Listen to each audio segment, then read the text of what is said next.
Ayun, magandang gabi mga ka-farmers. Tingnan naman natin ngayon yung iba pang mga invention ni Kuya Rudy na kinakabit sa mga hand tractor. Ayan, ito ay ginagamit sa paglilinang ng bukid. Imbis na suyod ang gagamitin na ikakabit sa hand tractor, yun ang inimbento niya na yun, may talim sa tapat ng driver. Ayan, nakikita nyo naman, oh. Ayan, patag na agad, oh.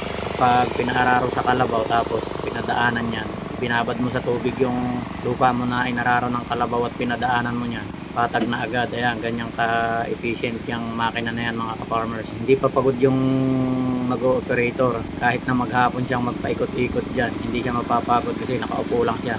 Yung kanyang quit ang sasakit dyan. Ayan, oh. Dapat maging proud tayo mga ka-farmers sa gawang Pinoy. Ayan, bago tayo sumuporta sa gawa ng mga banyaga, gawang Pinoy muna tayo. Dapat maging proud tayo sa kanila. Maganda din naman, tingnan nyo naman kung gaano kabilis yung pag-hand tractor.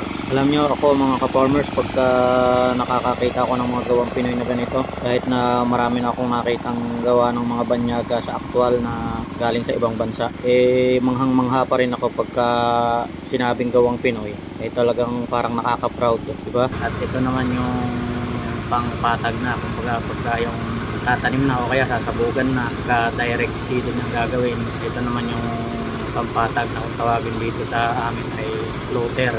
Ganyan din kami, kinakabit namin sa tractor pagka yung papatag na kami. Pero parang mas maganda to dahil mas mahaba. Malaki kasi yung nakakabit na makina sa transmission ng tractor. Ayan, may gulong pa, kainam. Pagka ganyan yung gamit mo sa bukid, less sa pagod at less sa trabaho yung gagawa pagka ganyan yun. At kung interesado kayo mga ka-farmers sa mga ganitong klaseng mga makinarya, ay ilalagay natin yung contact number, address at saka yung pangalan ng gumagawa para doon na lang po kayo dumirektang mag-chat at tumawag para smooth ang inyong transaction. Yan. At yun na nga po mga ka-farmers, interesado po ba kayo sa mga gawang Pinoy na gaya nito, ay baka naman po pwedeng makahingi ng isang share at isang reaction sa inyo para makatulong din sa ating mga ginagawang content at maipalaganap natin yung ganitong mga klase ng mga video mga ka-farmers. Nakita nyo naman yung kanilang test drive, galing ng operator mga ka-farmers, di ba? Yun lang po at marami pong salamat sa inyong patuloy na suporta sa mga ginagawa nating content. Thank you for watching. Bye bye.